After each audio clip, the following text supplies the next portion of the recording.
नमस्कार साथियों, आप देख रहे हैं दिन भर की ताजा और बड़ी खबरें। आज की पहली खबर, 1 अप्रैल से बिहार समेत देश भर में कई नए नियम लागू हो गए हैं जो आम लोगों की जिंदगी पर सीधा असर डालेंगे। इनमें बिजली बिल का समय आधारित निर्धारण, नया आयकर सिस्टम, फास्टैग और रेलवे टिकट के बदले नियम, बैंकिंग एटीएम से निकासी के नए प्रावधान शामिल हैं। दरभंगा में 1.47 लाख पेंशनधारियों की पेंशन बंद होने की स्थिति बन गई है। जिन लाभुकों ने 31 तारीख तक अपना लाइफ सर्टिफिकेट जमा नहीं किया, उनकी पेंशन रोक दी जाएगी। प्रशासन ने पहले ही कई बार चेतावनी दी थी, लेकिन समय पर प्रमाण पत्र नहीं देने के कारण यह कार्रवाई की जा रही है। उप मुख्यमंत्री सम्राट चौधरी ने बताया कि बिहार में रिकॉर्ड सरकारी नौकरियां दी गई हैं, जिसमें 5 वर्षों में 5.5 लाख शिक्षकों सहित 12 लाख लोगों को रोजगार मिला। राज्य का लक्ष्य 1 करोड़ सरकारी नौकरियां देना है। पटना हाईकोर्ट ने टेक्निकल असिस्टेंट ग्रुप सी के 53 पदों पर भर्ती निकाली है। आवेदन प्रक्रिया 1 अप्रैल 2026 से 30 अप्रैल 2026 तक चलेगी। शुल्क जमा करने की अंतिम तिथि 2 मई 2026 है। चयनित उम्मीदवारों को 7वें वेतन आयोग के तहत 29,200 रुपए से 92,300 रुपए तक वेतन मिलेगा। प्रधानमंत्री स्वनिधि योजना के तहत स्ट्रीट वेंडरों के लिए आरण राशि बढ़ा दी गई है। अब पहली किस्त में 15,000, दूसरी में 25,000 और तीसरी में 50,000 रुपए तक का आरण मिलेगा। योजना को मार्च 2030 तक बढ़ाया गया है। मधुबनी जिले में पशुपालन विभाग ने सेक्स सॉर्टेड सीमेन उपलब्ध कराया है, जिससे अब गायें केवल बछिया को जन्म देंगी। यह नई तकनीक पशुपालकों को नर बछड़ों के बढ़ते खर्च से राहत देगी और डेयरी व्यवसाय को बढ़ावा देगी। नीतीश कुमार बिहार के मुख्यमंत्री पद से इस्तीफा देने की तैयारी में हैं। दिल्ली की राजनीति में सक्रिय भूमिका निभाने की इच्छा रखते हैं। उन्होंने विधान परिषद से इस्तीफा दे दिया है। अब सबकी निगाहें भाजपा पर टिकी हैं, जो नए मुख्यमंत्री का नाम तय करेगी। बिहार सरकार ने 80 वर्ष से अधिक आयु के बुजुर्गों को बड़ी राहत देते हुए घर बैठे जमीन रजिस्ट्री की सुविधा शुरू करने का निर्णय लिया है। इस पहल के तहत ओवर निबंधक स्वयं लाभार्थी के घर जाकर पूरी प्रक्रिया संपन्न करेंगे। इससे वृद्धों को दफ्तरों के चक्कर नहीं लगाने पड़ेंगे, समय और श्रम की बचत होगी तथा पारदर्शी और सुगम सेवा सुनिश्चित होगी। बिहार लोक सेवा आयोग बीपीएससी जल्द ही एईडीओ भर्ती परीक्षा 2025 का एडमिट कार्ड जारी करेगा। यह परीक्षा अप्रैल 2026 में 14, 15, 17, 18, 20 और 21 तारीख को आयोजित होगी। उम्मीदवारों को सलाह दी गई है कि वे आधिकारिक वेबसाइट पर नजर रखें और लॉगिन विवरण तैयार रखें। बिहार विद्यालय परीक्षा समिति ने मैट्रिक वार्षिक परीक्षा 2026 के लिए विशेष एवं कंपार्टमेंटल परीक्षा की अधिसूचना जारी की है। जो छात्र परीक्षा में शामिल नहीं हो पाए, असफल रहे या अंक सुधारना चाहते हैं, वे 1 से 7 अप्रैल तक ऑनलाइन आवेदन कर सकते हैं। मोतिहारी का 50 लाख रुपए का गोवर्धन गैस प्लांट 2 साल से बंद था। अब जिला प्रशासन ने इसे फिर से शुरू करने की पहल की है। इसकी जिम्मेदारी जीविका दीदियों को सौंपी गई है, जिन्हें गाय पालन के लिए 5 एकड़ जमीन मिलेगी। बिहार में 1 अप्रैल से नए वित्तीय वर्ष के साथ प्रॉपर्टी खरीदना महंगा हो गया है। सरकार ने सर्किल रेट एमवीआर बढ़ाने का फैसला किया है, जिससे जमीन और फ्लैट की रजिस्ट्री में ज्यादा पैसा देना होगा। कई इलाकों में दरों में 3 से 4 गुना तक बढ़ोतरी संभव है, खासकर पटना जैसे शहरों में। जीविका दीदियों द्वारा संचालित महानंदा एफपीसी ने इस सीजन 10 लाख किलो चाय पत्ती उत्पादन का लक्ष्य रखा है। किशनगंज के पोठिया में टी प्रोसेसिंग इकाई में ट्रायल उत्पादन शुरू हो गया है। पिछले सीजन 1.5 लाख किलो उत्पादन हुआ था। उप मुख्यमंत्री सम्राट चौधरी ने घोषणा की कि केंद्रीय गृह मंत्री अमित शाह के कड़े फैसलों से बिहार सहित पूरा देश अब माओवाद से मुक्त हो गया है। उन्होंने अमित शाह को बधाई दी और बिहार वासियों की ओर से आभार व्यक्त किया। बिहार सरकार निर्माण कार्यों के लिए पत्थर की आपूर्ति में आत्मनिर्भर बनने हेतु 30 स्थानों पर खनन शुरू करेगी। उप मुख्यमंत्री विजय कुमार सिन्हा ने बताया कि इससे दूसरे राज्यों पर निर्भरता खत्म होगी, लागत घटेगी और विकास कार्यों में तेजी आएगी। राज्य सरकार ने एईएस और जेई पर नियंत्रण के लिए तैयारी शुरू कर दी है। मुख्यमंत्री ग्राम परिवहन योजना के तहत संचालित एम्बुलेंसों को 12 जिलों की प्रत्येक पंचायत से जोड़ा जाएगा। इससे मरीजों को तुरंत अस्पताल पहुंचाने में मदद मिलेगी। बिहार में मध्य विद्यालयों में 239 शारीरिक शिक्षा एवं स्वास्थ्य अनुदेशकों की नियुक्ति 28 मई को होगी, जिसके लिए शिक्षा विभाग ने शेड्यूल जारी किया है। साथ ही केंद्र सरकार ने बिहार के कई जिलों में नए आयुष अस्पताल खोलने की मंजूरी दी है। पटना विश्वविद्यालय में 9 मंजिला महिला छात्रावास और साइंस ब्लॉक का निर्माण कार्य जारी है। 2028 तक तैयार होने वाले छात्रावास में 2000 छात्राओं के रहने की व्यवस्था होगी, जिसमें 90% सीटें पीजी छात्राओं के लिए आरक्षित होंगी।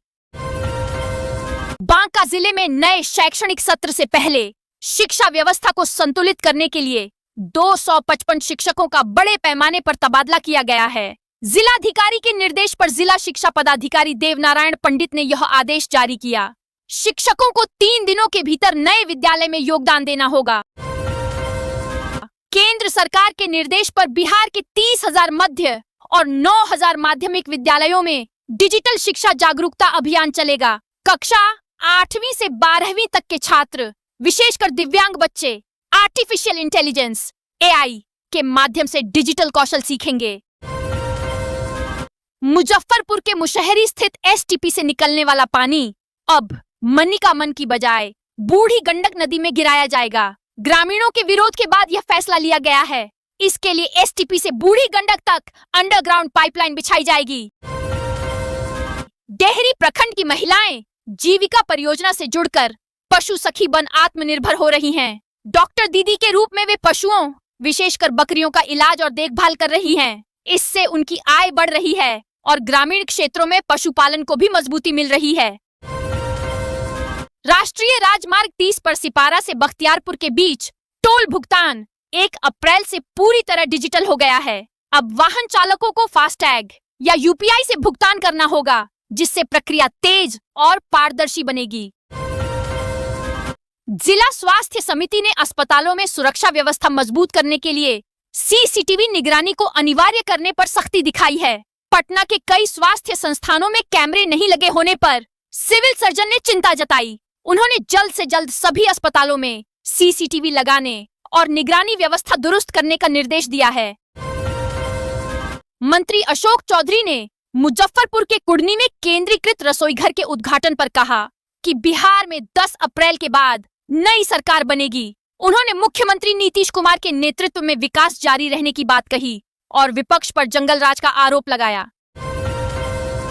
सहकारिता विभाग पैक्स और व्यापार मंडलों के माध्यम से यह प्रक्रिया संचालित कर रहा है। किसानों को उनकी उपज का बेहतर मूल्य मिलेगा और भुगतान 48 घंटे के भीतर सीधे बैंक खाते में किया जाएगा। दरभंगा जिले में भी खरीद शुरू हो गई है। भागलपुर अमरपुर भाया कजरैली SH25 सड़क चौड़ीकरण परियोजना 9.60 हेक्टेयर गैर वन भूमि की कमी के कारण अटक गई है। पथ निर्माण विभाग ने जिलाधिकारी से इस वैकल्पिक भूमि को उपलब्ध कराने का आग्रह किया है, जो वन भूमि के उपयोग के बदले अनिवार्य है। पटना मेट्रो परियोजना के मजदूरों ने अत्यधिक कार्य घंटों और कम भुगतान को लेकर विरोध प्रदर्शन किया। उनका आरोप है कि 12 घंटे की मजदूरी के बदले 16 से 24 घंटे काम कराया जाता है, जिससे स्वास्थ्य पर बुरा असर पड़ रहा है। मजदूरों ने उचित भुगतान, तय कार्य घंटे और ओवरटाइम की मांग की है। पटना के PMCH में 82 वर्षीय बुजुर्ग महिला को समय पर स्ट्रेचर न मिलने से उनकी हालत गंभीर हो गई और वे कोमा में चली गईं। परिजनों ने अस्पताल स्टाफ पर लापरवाही और दुर्व्यवहार का आरोप लगाया है, जबकि मरीज की बहू उसी अस्पताल में सीनियर नर्स है। उप मुख्यमंत्री विजय सिन्हा के अल्टीमेटम के बावजूद बिहार में अंचल अधिकारियों और राजस्व कर्मचारियों की हड़ताल जारी है। औरंगाबाद में CO कार्यालयों में अनुपस्थित पाए गए, जिससे दाखिल खारिज, मापी और परिमार्जन प्लस जैसे महत्वपूर्ण भूमि संबंधी कार्य ठप हो गए हैं। मुजफ्फरपुर के चंदवारा पुल को चालू करने की 14वीं डेडलाइन भी फेल हो गई है। अब इसमें 1 से 2 महीने का और समय लगने की संभावना है, क्योंकि अप्रोच पथ का काम अभी बाकी है। 2015 में शिलान्यास के बाद पुल का निर्माण 2018 में पूरा हो गया था। बक्सर के निजी स्कूलों में फीस बढ़ोतरी और मनमानी वसूली को लेकर अभिभावकों में भारी गुस्सा है। उन्होंने जिलाधिकारी को शिकायत पत्र सौंपा है, जिसमें रीएडमिशन फीस, एनुअल चार्ज और महंगी किताबों के लिए मजबूर करने का आरोप लगाया है। केंद्रीय शिक्षा पात्रता परीक्षा CTET में अगले सत्र से मैथिली भाषा शामिल होगी, जिससे देश भर के सरकारी विद्यालयों में शिक्षकों के लिए रोजगार के अवसर बढ़ेंगे। सांसद डॉक्टर गोपाल जी ठाकुर ने यह जानकारी दी। उन्होंने केंद्रीय मंत्री जयंत चौधरी से मिलकर इस विषय पर चर्चा की। इस योजना में जिला अस्पताल हब होंगे, जबकि अन्य केंद्र स्पोक के रूप में काम करेंगे। मेसर्स साइंस हाउस मेडिकल्स और मेसर्स सोडानी हॉस्पिटल्स को संचालन की जिम्मेदारी मिली है। यह पहल सस्ती, सुलभ और गुणवत्तापूर्ण जांच सुनिश्चित करेगी। गर्मी में डायरिया की रोकथाम के लिए बिहार स्वास्थ्य विभाग ने तैयारी शुरू कर दी है। जून जुलाई में संभावित प्रकोप को देखते हुए 30 करोड़ से अधिक ORS पैकेट और जिंक टैबलेट तैयार रखने के निर्देश दिए गए हैं। मुजफ्फरपुर में हथौड़ी अतरार, बभनगामा और पथ निर्माण परियोजना के लिए भूमि अधिग्रहण को स्वीकृति मिल गई है। समाहर्ता ने 5 मौजा की भूमि के अधिग्रहण की अधिसूचना जारी की है, जिससे इन क्षेत्रों में जमीन की खरीद बिक्री पर रोक लग गई है। बांका में सक्षमता परीक्षा पास करने वाले नियोजित शिक्षकों को विशिष्ट शिक्षक का नियुक्ति पत्र मिल गया है। मंगलवार को 65 शिक्षकों को यह पत्र सौंपा गया, जबकि कुल 75 शिक्षकों को मिलना है। किशनगंज के AIMIM विधायक तौसीफ आलम ने यूपी के CM योगी आदित्यनाथ पर विवादित टिप्पणी की है। उन्हें नमरूद और यजीद बताया। उन्होंने मौलाना सलीम चतुर्वेदी की गिरफ्तारी पर कड़ी आपत्ति जताई, इसे निंदनीय बताया और कार्रवाई के तरीके पर सवाल उठाए। पटना के प्रभारी सचिव डॉक्टर B राजेंद्र ने LPG गैस की उपलब्धता को लेकर समीक्षा बैठक की। उन्होंने अधिकारियों को निर्देश दिया कि उपभोक्ताओं को समय पर गैस मिले और किसी तरह की दिक्कत न हो। साथ ही कालाबाजारी, जमाखोरी और अफवाह फैलाने वालों के खिलाफ सख्त कार्रवाई करने को कहा, ताकि आपूर्ति व्यवस्था सुचारू बनी रहे और लोगों में अनावश्यक भय या भ्रम न फैले। पटना के फुलवारी शरीफ निवासी प्रोफेसर संजीव धारी सिन्हा पिछले 14 वर्षों से लीबिया में फंसे हैं। उन्होंने भारत लौटने की इच्छा जताते हुए प्रधानमंत्री नरेंद्र मोदी को पत्र लिखकर स्वदेश वापसी में मदद की गुहार लगाई है। मोकामा विधायक अनंत सिंह ने बिहार में बढ़ते अपराध पर विवादित बयान दिया है। कहा कि भगवान भी मुख्यमंत्री बन जाएं तो हत्याएं नहीं रुकेंगी। उन्होंने इसे आपसी दुश्मनी का नतीजा बताया और कहा कि पहले से हालात बेहतर हैं। सिंह ने भावी CM चेहरों पर भी राय दी और अपने गांव में महादंगल की घोषणा की। सहरसा जिला 1 अप्रैल 2026 को अपना 73वां वर्षगांठ मनाएगा। 1954 में स्थापित इस जिले ने विकास के कई आयाम देखे हैं, जैसे पुल निर्माण और बिजली पहुंचना। हालांकि कुशहा त्रासदी का प्रभाव, अधूरे विश्वविद्यालय परियोजनाएं, मेडिकल कॉलेज का अभाव, औद्योगिक पिछड़ापन और पलायन जैसी गंभीर समस्याएं आज भी बनी हुई हैं। पटना के फुलवारी शरीफ में LPG गैस की कमी से नाराज 300 से अधिक उपभोक्ताओं ने सुलभ इंडियन गैस गोदाम के विरोध में NH 139 को करीब 3 घंटे तक जाम कर दिया। प्रदर्शन के कारण यातायात बाधित रहा और लोगों को काफी परेशानी का सामना करना पड़ा। जितवारपुर मधुबनी में बिहार का पहला शिल्पग्राम अक्टूबर तक तैयार हो जाएगा। वस्त्र मंत्रालय और बिहार संग्रहालय के सहयोग से 9 करोड़ रुपए की लागत से बन रहे इस शिल्पग्राम में guest house, 100 solar light, 12 stall और मिथिला पेंटिंग से सजे घर होंगे। बेतिया जिले में 16 साल बाद जनगणना बुधवार से शुरू हो रही है। यह प्रक्रिया 2 चरणों में पूरी होगी। पहले चरण में घरों की गिनती और विवरण संग्रह का कार्य सितंबर तक चलेगा। इसके बाद दूसरे चरण में फरवरी-मार्च 2027 के दौरान जनसंख्या से जुड़ी विस्तृत जानकारी एकत्र की जाएगी। भागलपुर के जोगसर थाना क्षेत्र में एक NRI महिला सीमा कुमार के साथ जमीन रजिस्ट्री के नाम पर धोखाधड़ी का मामला सामने आया है। पीड़िता ने रुद्र नारायण झा सहित 3 लोगों पर साजिश के तहत जमीन रजिस्ट्री कराने और पूरी रकम न देने का आरोप लगाते हुए जोगसर थाने में प्राथमिकी दर्ज कराई है। पटना विश्वविद्यालय में मुख्यमंत्री के कार्यक्रम के दौरान हंगामा करने के मामले में पुलिस ने सख्त कार्रवाई की है। छात्र संघ अध्यक्ष शांतनु शेखर समेत 6 नामजद छात्रों के खिलाफ प्राथमिकी दर्ज की गई है, जबकि 30 से 35 अज्ञात छात्रों को भी आरोपित किया गया है। घटना के बाद कैंपस में सुरक्षा व्यवस्था खड़ी कर दी गई है। पटना में केंद्र सरकार के ठोस अपशिष्ट प्रबंधन नियम 2026 लागू हो गए हैं। अब सभी घरों और प्रतिष्ठानों को कचरे को गीला, सूखा, सैनिटरी और विशेष कचरा, इन 4 श्रेणियों में अलग अलग जमा करना अनिवार्य होगा। बिहार में अगले 2 दिनों तक मौसम आंशिक रूप से बादलों से घिरा रहेगा। इस दौरान हवा की गति 30 से 40 किलोमीटर प्रति घंटा रहने का अनुमान है, जिससे हल्की ठंडक महसूस हो सकती है। कैमूर, बक्सर और रोहतास जिलों में कहीं कहीं हल्की बारिश की संभावना जताई गई है, जबकि अन्य क्षेत्रों में मौसम सामान्य रहने की उम्मीद है। भोजपुरी स्टार पवन सिंह और ज्योति सिंह का तलाक विवाद गहरा गया है। कोर्ट में मामला चल रहा है, लेकिन सोशल मीडिया पर भी जंग छिड़ गई है। ज्योति सिंह के एक गाने वाले वीडियो पर विवाद हुआ, जिसके बाद उन्हें ट्रोल किया गया। पवन सिंह ने भी तलाक को बेहतर बताया है और खुद में सुधार की बात कही है। नालंदा के इस्लामपुर स्थित शीतला माता मंदिर में मंगलवार को हुई भगदड़ में 8 महिलाओं की मौत हो गई, जिससे पूरे इलाके में शोक फैल गया। दर्शन के दौरान अत्यधिक भीड़ के कारण यह हादसा हुआ। परिजनों का रो रो कर बुरा हाल है। दिल्ली हाई कोर्ट सहित कई अदालतों को बम से उड़ाने की धमकी देने वाले श्रीनिवास लुइस को मैसूरू से गिरफ्तार किया गया है। आरोपी ने 1500 से अधिक धमकी भरे ईमेल भेजे थे, जिससे सुरक्षा एजेंसियां सतर्क हो गई थीं। पुलिस अब उससे पूछताछ कर मामले की जांच कर रही है और संभावित नेटवर्क की जानकारी जुटा रही है। हनुमान जयंती 2 अप्रैल 2026 को मनाई जाएगी, क्योंकि चैत्र पूर्णिमा तिथि 2 अप्रैल को सूर्योदय व्यापिनी है। इस दिन भगवान हनुमान का प्राकट्य हुआ था। पूजा विधि में स्नान का लाल वस्त्र पहनना, संकल्प लेना, घी का दीपक जलाना, सिंदूर, चमेली का तेल व चोला चढ़ाना शामिल है। बिहार में भवन निर्माण विभाग की परियोजनाओं में उपयोग होने वाले लघु खनिजों पर लगने वाली फीस और रॉयल्टी की जांच की जाएगी। संयुक्त सचिव कुमार अनुराग ने सभी कार्यपालक अभियंताओं को निर्देश दिए हैं। पटना सदर निबंधन कार्यालय में वित्तीय वर्ष के अंतिम दिन रिकॉर्ड भीड़ देखी गई। अप्रैल से सर्किल रेट में संभावित 50 से 400% वृद्धि की आशंका के चलते लोगों ने बड़ी संख्या में प्लॉट और फ्लैट की रजिस्ट्री कराई। कार्यालय ने 647 करोड़ के लक्ष्य के मुकाबले 700 करोड़ से अधिक का राजस्व अर्जित किया। पूर्वोत्तर रेलवे ने यात्रियों की सुविधा के लिए मऊ कोलकाता विशेष साप्ताहिक ट्रेन की घोषणा की है, जो 8 अप्रैल से 15 जुलाई तक चलेगी। यह ट्रेन छपरा जंक्शन होते हुए गुजरेगी। साथ ही सूरत छपरा विशेष ट्रेन की अवधि भी बढ़ाई गई है। इन ट्रेनों से भीड़ नियंत्रण और यात्रियों को राहत मिलेगी। ईओयू पटना की टीम ने सहरसा में एक सरकारी अधिकारी के ठिकानों पर छापेमारी की। आय से 78% अधिक संपत्ति होने की आशंका है।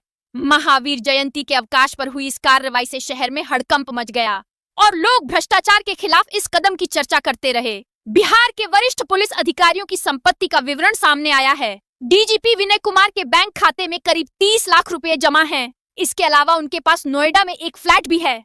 इस खुलासे से अधिकारियों की चल संपत्ति की स्थिति सार्वजनिक हुई है, जो पारदर्शिता की दिशा में एक महत्वपूर्ण कदम माना जा रहा है। बिहार में राजस्व कर्मचारियों की हड़ताल के कारण अंचल कार्यालयों में कामकाज ठप है।